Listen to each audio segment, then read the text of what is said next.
শয়তান ফর্মুলা দিলেন, পরামর্শ দিলেন, বুদ্ধি দিলেন, প্ল্যান দিলেন, পরিকল্পনা দিলেন যে ন্যাংটা করো। ন্যাংটা যদি করতে পারো তাইলে আর ইব্রাহিমকে আল্লাহর ফেরেশতারা চেপে ধরে থাকবে না, তিনি একা হয়ে যাবে, মজা করে আগুনে পোড়ানো যাবে। পয়গম্বর ইব্রাহিম আলাইহিস সালামকে ন্যাংটা করতে পারে নাই, কিন্তু আমরা যে তার সন্তান, আমাদেরকে ন্যাংটা করতে শয়তান কিন্তু ছাড়ে। এখন যে যত ন্যাংটা সেই নাকি তত ভদ্র, যার কাপড়ে যত বেশি জানালা এবং দরজা সেই নাকি তত ডিজিটাল এবং স্মার্ট। কাপড় চিরে ফিরে ইজ্জত বের করে দেখার নাম যদি স্মার্টনেস হয়, তাহলে মানুষ তো কেবল ন্যাংটা হলো রে ভাই, কুকুর তো আগের থেকে ইজ্জত দেখায়। কথা বলছেন না কেন গো? মানুষ বড় ভদ্র না কুকুর বড় ভদ্র? তাহলে ন্যাংটামি যদি ভদ্রতার মাপকাঠি হয়, তাহলে মানুষের চাইতে কুকুরকে বড় ভদ্র দাবি করতে হবে। কুকুরের চাইতে আসল জায়গা এখনো পর্যন্ত আমরা দেখাই নাই। কথা বলেন ঠিক কিনা? সম্মানিত প্রিয় ভাইয়েরা, কি আজব তামাশা! যখন হযরত আদম আর হাওয়ার শরীর থেকে জান্নাতি পোশাক খুলে গেল, আব্বাজান আদম বড় বড় গাছের 5টা টুকরা পাতা দিয়ে ইজ্জত, বড় বড় গাছের 3টা টুকরা পাতা দিয়ে ইজ্জতকে ঢেকে রেখেছিলেন।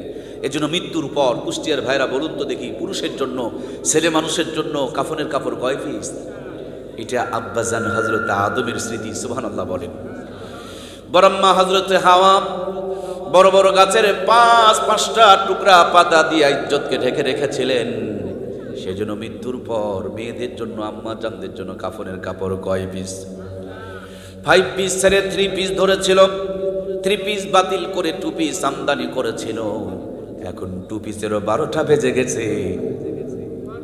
কয় পিস? এইটা যদি বাদ দিয়া দেয়, দেশে থাকার আর উফাই। সামনে তাকালে পায়জামা ফাটা, ঘাড় ঘুরাবেন মাজায় কাটা, পিছনে তাকাবেন সিনেমার পোস্টার লাগা। যত বড় হাজি আর গাজী, নামাজি আর পরহেজগার হন, ওই কাটা ফাটা দেখে ইমান বাড়বে না, সুবহানাল্লাহ বলা যাবে না, আলহামদুলিল্লাহ বলা যাবে না, শুধু আস্তাগফিরুল্লাহ নাউজুবিল্লাহি বেড়ে চলতেছে। কথা বলুন ঠিক কিনা? আহারে কি আজব তামাশা রে ভাই! আগে দেখছিলাম খালি মেয়েরা কেটে ফেটে দেখাইতো, এখন আমার ছেলের ভাই, আমার পুরুষ ভাইয়েরা, আমার ছেলে মানুষ, আমার বন্ধুরা, এরাও দেখি হাঁটুর মধ্যে ফাড়া আর চিরা। কি গো, কথা বলছেন না কেন? স্মার্ট ডিজিটাল পাংখু পায়জামা, এমন পায়জামা পরছে যে পাছার থেকে অর্ধেকটা খুলে ঝুলে আছে, পাছার পুঁট নাই। ডোন্ট মাইন্ড, এই তো আমরাই। ওরা যদি দেখাইতে পারে আমাদের বললে কি কোনো সমস্যা আছে?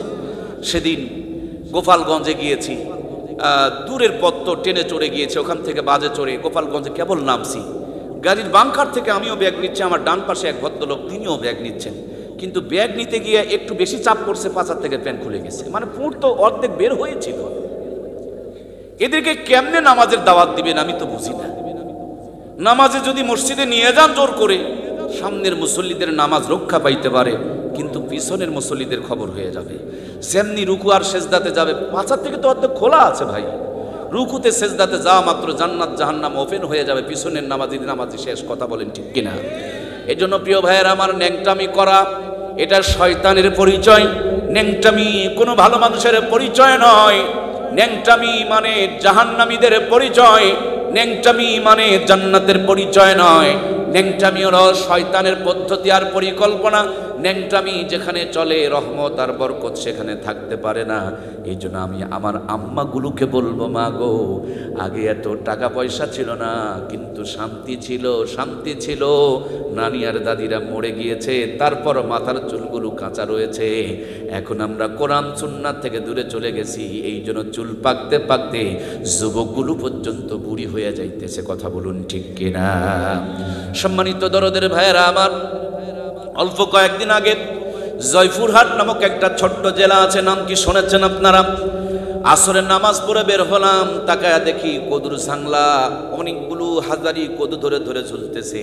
এর মাঝেই দেখতে পেলাম একটা ঝাঁটা এবং জুতা ঝুলায় রাখছে। শুনলাম আমাদের রানা ভাইয়ের শ্বশুর বাড়ি গ্রামের বাড়ি নাকি জয়পুরহাটের পাঁচবিবি থানায়। ওই পাঁচবিবির ঘটনা আমার সাথে গেলে আমি আপনাদেরকে দেখাইতে পারবো। মসজিদের সামনেই জুতা ঝাঁটা ঝুলায় রাখছে কদুর ঝাংলায়, উপরে তাকায় দেখি একটা পাতিলের মধ্যে মাথার চোখ মুখ বানায় রাখছে। মোবাইলে সুন্দর করে ছবি তুলে নিলাম। সাথে একজন যুবক ছোট ভাই ছিল, তারে জিজ্ঞেস করলাম, আমি যদি ডিজিটাল হই, তুমি হবা স্মার্ট, কারণ জামানা যেহেতু আপডেট হচ্ছে, তাইলে আমি আর না বলি, তুমি একটু বলো তো দেখি এই ঝাঁটা আর জুতার সাথে কদুর সম্পর্ক কি? তিনি আমাকে বললেন, ভাই, সব মানুষের নজর ভালো নয়, কিছু কিছু মানুষের নজর খারাপ। সরাসরি যদি কদুর উপরে নজর পড়ে, তাইলে নাকি কদুগুলো পচে যাবে, খসে যাবে, নষ্ট হয়ে যাবে। এই জন্য কদুকে বাঁচানোর জন্য ঝাঁটা ঝুটা এবং পাতিল ঝুলায় রাখছে। আমার নওগাঁ জেলার কথা বলছি, মাটাজি হাট এলাকা। তাকায় দেখি তরমুজের জমিতে বুশ বানায়া, পাশায় বাঁশ দিয়া, মাথায় পাতিল দিয়া, গলার মধ্যে জুতার মালা ঝুলায় রাখছে। আমি চিন্তা করলাম, বুশকে এইভাবে কেন তরমুজের জমিতে শাস্তি দিয়েছে? এক চাচা বললেন, না, তরমুজের জমিতে বুশের শাস্তি দেওয়া হয় নাই, এটা হলো তরমুজ রক্ষা করার কায়দা। এই তরমুজের জমিতে বুশ বানায়া গলায় জুতার মালা দেওয়া রাখছে। আগে যদি জুতার উপরে নজর পড়ে, তাইলে বান মারলেও আর বান বদনজর মুগ্ধোষ খাটবে।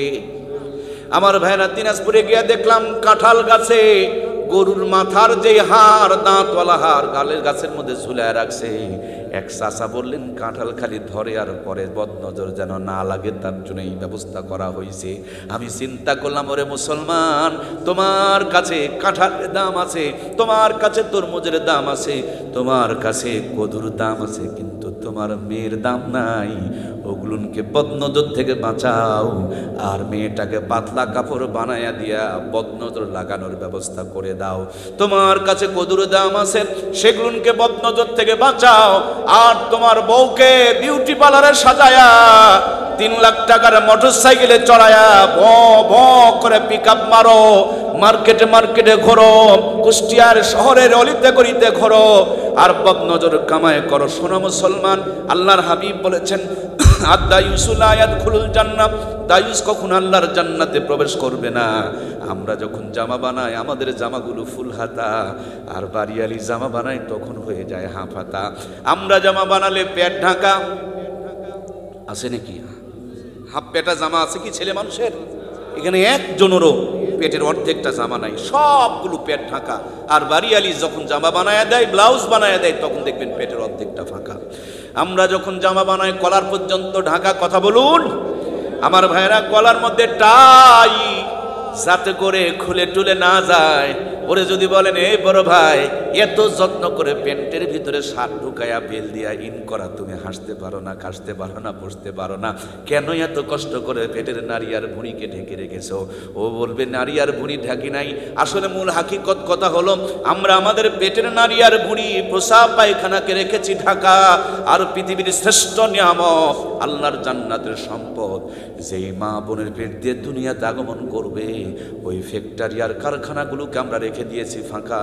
সেই পেটের মধ্যে কোনোদিন শাহজালাল, শাহফরান, শাহ মাকদুম জন্মগ্রহণ করবে না। চিটার, বাটপার, লুচ্চা, গুন্ডা, মাস্তানগুলো জন্মগ্রহণ করবে। এরা ভাত কাপড় দিবে না, শেষ বেলা বাড়ির থেকে বের করে ফেলে দিয়ে আসবে। কথা বলেন ঠিক কিনা? এই জন্য প্রিয় ভাইয়ের আমার, ভালা কর ভালা হোগা। মা, ও মা, পেটের ভুঁড়িটা ঢেকে রাখো, আল্লাহর ওলি পয়দা হবে। আর শরীরের প্রদর্শনী করবা। তোমার ঘরে আল্লাহ তাআলা এই জামানার বড় বড় ডাকাত আর দাজ্জালগুলোকে পাঠাবে তোমাকে সাজদা করার জন্য, ঠিক কিনা? এই জন্য বোনগুলোকে বলবো, আমার দরদের বোনেরা, ইজ্জতটাকে ঢেকে রাখুন, শরীরটাকে ঢেকে রাখুন। মায়েদের মাথা থেকে পায়ের তালু পর্যন্ত পর্দা করে চলুন। পর্দা আওলা মায়ের উপরে রহমত আর বরকত নাজিল করবেন কে? আমরা আলোচনা করছিলাম, হযরত ইব্রাহিমকে আগুনে ফেলানোর জন্য শয়তান পরামর্শ দিল, ন্যাংটা করো। মনে আছে কি? কে ন্যাংটা করবে আমার ভাইয়েরা? সামনে কেউ যেতে চায় না। এই সেই ইব্রাহিম, যে ইব্রাহিম আলাইহিস সালামের বেগমকে ধর্ষণ করার জন্য এক জালেম বাদশা তিনবার সামনে যখন গিয়েছে, আল্লাহ তাআলা তার প্যারালাইসিস বানিয়ে দিয়েছে। প্যারালাইসিস নতুন রোগ নয়, প্যারালাইসিস নাজিল হয়েছে, প্যারালাইসিস আবিষ্কার হয়েছে হযরত ইব্রাহিমের জামানায়।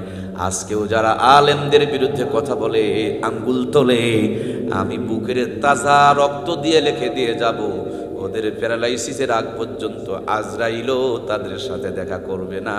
কারণ যে হাত আলেমদের বিরুদ্ধে উঠেছে, যে মুখ আলেমদের বিরুদ্ধে ভৎসনা করেছে, ওই হাত আর মুখ বন্ধ করে দিবেন কে? এই জন্য আঙ্গুল থাকলে আলেমদের বিরুদ্ধে তোলা যাবে না, মুখ থাকলে আলেমদের বিরুদ্ধে বলা যাবে না। সাবধান হয়ে কথা বলতে হবে। এই মুখ দিয়ে কালেমা পড়লে ঈমান আসে, আবার এই মুখ দিয়ে ইসলামের বিরোধিতা করলে ঈমান চলে যায়। কথা বলুন ঠিক কিনা? নবীর পিছনে একজন নামাজ পড়তেন, রোজা করতেন, হজ করতেন, জাকাত দিতেন, সব ঠিক, কিন্তু নবীজিকে রাষ্ট্রপতি হিসাবে মেনে নিতে পারতেন না। লোকটার বাড়ি ছিল মদিনায়, নাম বললে চিনবেন, নাম হলো আব্দুল্লাহ ইবনে ওবা ইবনে সুলুল। সে ছিল মুনাফিকদের লিডার, সব মানত, কিন্তু ইসলামী রাজনীতিকে মানতে পারতো না। সেই জন্য ওই জামানার সবচেয়ে বড় মুনাফিক তিনি ছিলেন। আমিও মনে করেন নামাজ পড়ি, রোজা করি, হজ করি, জাকাত দেই, কিন্তু ইসলামী রাজনীতি মানতে চায় না। হুজুরদের দ্বারা দেশ পরিচালিত হোক, কোরআনের আলোতে দেশ পরিচালিত হোক, এইটা যদি আমি না চাই, আমি হাজি গাজী নামাজি বক্তা হওয়ার পরও এই জামানার বড় মুনাফিক হয়ে থাকবো। কথা বলুন ঠিক কিনা? আমরা কি মুনাফিক হয়ে কবরে যেতে চাই? তাহলে এখন থেকে কোরআনের পক্ষে আমাদেরকে কাজ করে যাওয়ার তৌফিক আছে না? চেষ্টা করার দরকার আছে না নাই? আমরা কোরআনের পক্ষে থাকবো। কে কে রাজি? দুইখানা হাত তুলে আমার আল্লাহকে দেখায়। লিল্লাহে তাকবীর, লিল্লাহে তাকবীর।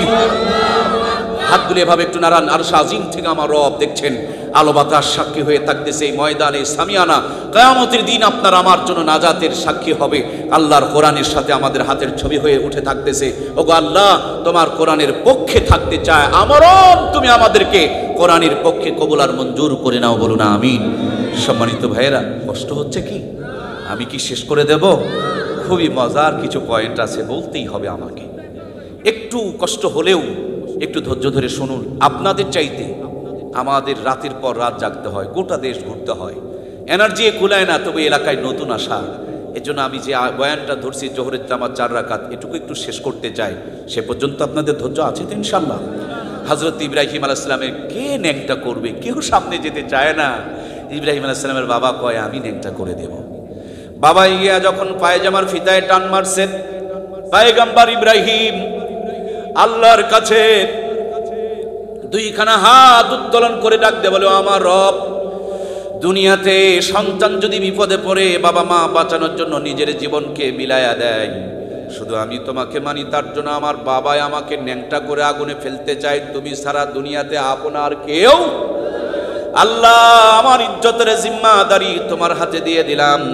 আল্লাহ রাব্বুল আলামিন ডাকতে বলে, জিবরিল রে, এই মুহূর্তে জান্নাতের ভিতর থেকে জান্নাতি একটা জুব্বা লইয়া আমার খলিল, আমার বন্ধু, আমার দোস্ত ইব্রাহিমকে পরায়া দাও। কারণ জুব্বা এমন একটা পোশাক, পায়জামা লুঙ্গি খুলে নিলেও ন্যাংটা বানানো যাবে।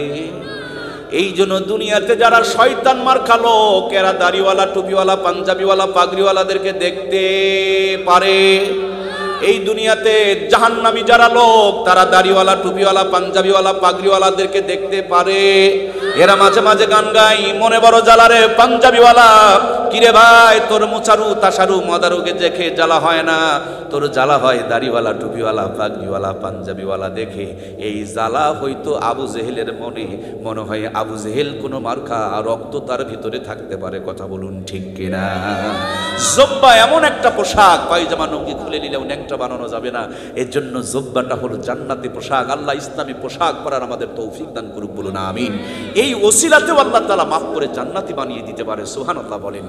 জুব্বা নিয়ে যদি কথা বলি 3 ঘন্টা সময় লাগবে। এই সেই জুব্বা, যেই জুব্বা হযরত ইউসুফ আলাইহিস সালামকে কূপে ফেলে দেওয়ার সময় 10 ভাই মিলে জুব্বা খুলে নিয়ে ছাগল জবাই করে রক্ত মাখায়া বাবার সামনে দিয়ে বলে, আব্বু, আমাদের ছোট্ট ইউসুফকে তো বাঘে খেয়ে ফেলে দিয়েছে। বাবা জামাটা নিয়ে নাড়াচাড়া করে দেখে কোনো সিনা নাই, ফাটা নাই, কাটা নাই, বোতামটাও খোলা নাই। আমার ভাইয়েরা, বাঘে যদি মানুষ খায়, জামা কাপড় খুলে ধুয়ে খায়। কি গো, কথা বলেন না? খায়। কিন্তু ওই বাঘগুলো বলো ডিজিটাল এবং স্মার্ট ছিল। সেই বাঘগুলো জুব্বা খুলে দিয়া কাপড় খুলে দিয়ে হযরত ইউসুফ আলাইহিস সালামকে খেয়েছে। হযরত ইয়াকুব কিন্তু বুঝে ফেলে দিয়েছে এটা কোন কার সাথে চলছে, কথা বলুন ঠিক কিনা। আমরাও দেখলাম 100 মেয়েকে ধর্ষণ করে যারা মিষ্টি খেলো কোনোদিন তারা জেলে গেল না, বরঞ্চ জেলে গিয়েছিল কোরআনের পাখিগুলো, কথা বলুন ঠিক কিনা। আমার প্রাণপ্রিয় ভাইয়েরা, আজও যারা সামনে আছেন আমি তাদেরকে অনুরোধ করব, জাতি কিন্তু এখন বোঝে, যাই বলেন জাতি কিন্তু এখন বোঝে। ডান হাতে তেল নিলে কোথায় দেয়, বাম হাতে তেল নিলে কোথায় দেয়। রাজনীতি যদি করতে হয় দেশের জন্য করব, গম চুরি কম্বল চুরি করার জন্য করব না। আল্লাহ তাআলা দেশ দরদি হওয়ার আমাদের সকলকে তৌফিক দান করুক, বলুন আমিন। সম্মানিত প্রাণপ্রিয় ভাইয়েরা আমার, আমি আলোচনা করছিলাম আপনাদের খেদমতে, হযরত ইউসুফকে যখন কূপে ফেলে দেওয়া হচ্ছিল তখন তার জব্বা পরায়া দেওয়া হলো। আবার যখন মিশরের তিনি খাদ্যমন্ত্রী হয়ে গেলেন, 10 ভাইয়ের সাথে পরিচয় হয়ে গেল, তিনি প্রতিশোধ না দিয়ে তাদেরকে মাফ করে দিলেন। সুবহানাল্লাহ বলেন। জিজ্ঞেস করলেন, ভাইয়েরা রে আমার, আব্বু কেমন আছেন? 10 ভাই কেঁদে উঠে ডাকতে বলে, ইউসুফ তুমি কত সুন্দর হয়েছ, আজকে তোমাকে দেখে বাবা কত খুশি হতো, কিন্তু তোমার শোকে কাঁদতে কাঁদতে তো বাবাই কানা হয়ে গিয়েছে। হযরত ইউসুফ বগলের নিচের থেকে একটা জব্বা বের করলেন। সুবহানাল্লাহ বলেন না। যেমনি জুব্বা বের করেছে, 1000 কিলোমিটার দূরে কেনান, সেখান থেকে পয়গম্বর ইয়াকুব বলে, আমি আমার নাকের মধ্যে ইউসুফের ঘ্রাণ পাইতেছি। পাশের মানুষেরা বলে, ওগো ইয়াকুব তুমি তোমার ইউসুফকে ভুলতে পারো না, তোমার ইউসুফের হাড় হাড্ডি পর্যন্ত কোথায় যেন ক্ষয় হয়ে গিয়েছে, তুমি এখনো ইউসুফ ইউসুফ বলছো। পয়গম্বর ইয়াকুব বলে, না আমি নাকের মধ্যে আমার ইউসুফের ঘ্রাণ পাচ্ছি। হযরত ইউসুফ আলাইহিস সালাম বগল থেকে জব্বাখানা বের করে ভাইদের হাতে তুলে দিয়া বললেন, ভাইয়েরা গো, আমি যখন কেনানে যাব, যাওয়ার আগে জব্বাটা বের করে বাবার চোখের মধ্যে লাগায়া দিবা। কোরআনুল কারীমের আয়াত, ফারতাদ্দা বাসিরা, আগে চোখে যেই পরিমাণ পাওয়ার ছিল আল্লাহ তার চাইতে দ্বিগুণ চোখের মধ্যে জ্যোতি বাড়ায়া দিবে। এই জন্য ইসলামী পোশাকের একটা বরকত আছে, ইসলামী পোশাকের একটা ফজিলত আছে। ইসলামী পোশাক পরে সিনেমার হলে যাওয়া যায় না, জুব্বা পরে দাঁড়িয়ে প্রসাব করা যায় না, জুব্বা পরে একটা মেয়েকে নিয়ে পার্কে ঘোরা যায় না। এই জুব্বা, এই দাড়ি, এই টুপি, এই পাগড়ি, এই পাঞ্জাবি অনেক গুনাহ থেকে বাঁচায় আপনাকে জান্নাতি বানায় দিবে, কথা বলুন ঠিক কিনা।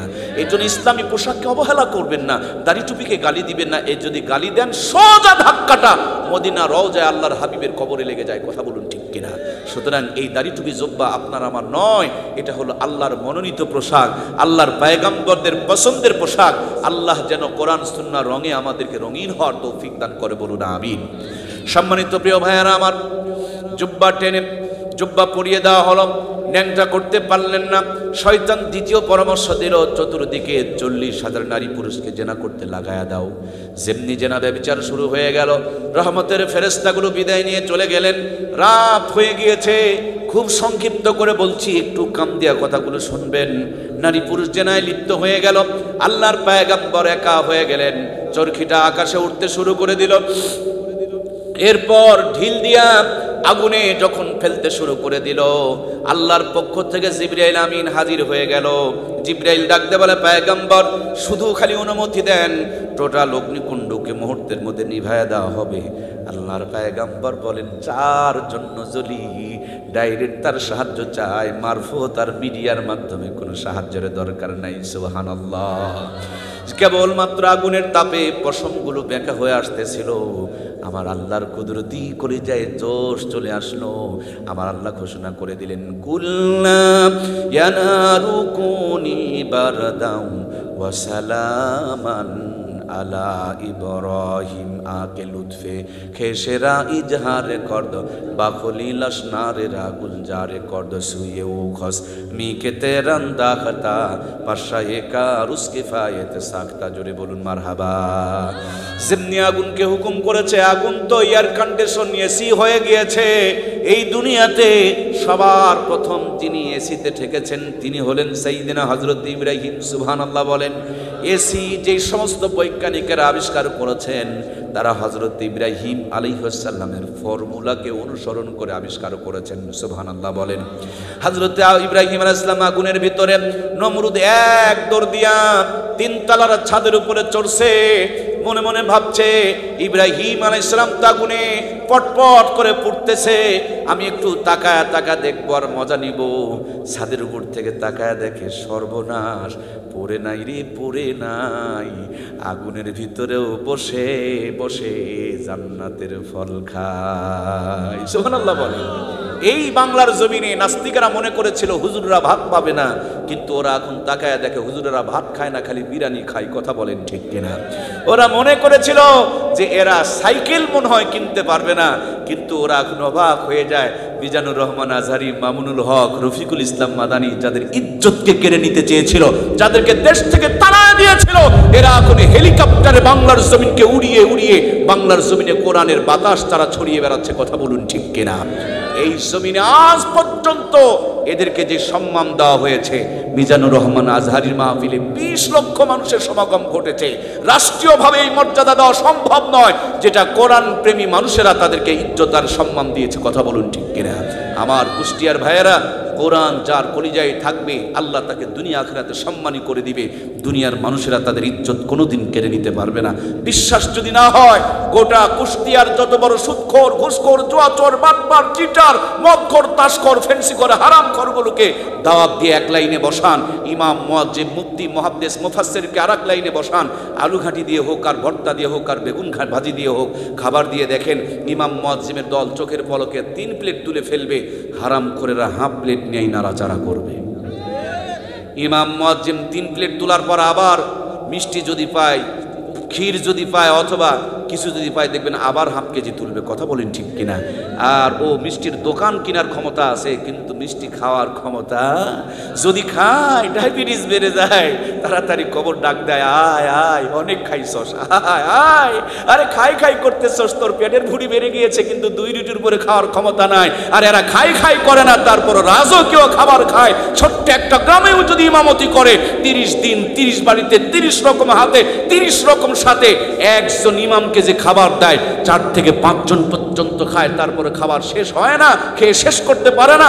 জন্মের খাওয়া খায়, তারপরে শেষ হয় না, অথচ বাজারে যাওয়া লাগে না, টাকা খরচ করা লাগে না, রান্না করা লাগে না। কোরআনের সাথে থাকার কারণে আজও পর্যন্ত আল্লাহ রাজকীয় রিজিক রেখেছেন। কথা বলুন ঠিক কিনা? আল্লামা মামুনুল হক, মিজানুর রহমান আজহারি, রফিকুল ইসলাম মাদানী মনে করেন আপনাদের কুষ্টিয়ায় এসেছে, কোনো একটা চার দোকানে বসেছে, দোকানদার একজন মুসলমান নামাজি মানুষ, চিনে ফেলে দিয়েছে মিজানুর রহমান আজহারি আর মামুনুল হক। বলুন চা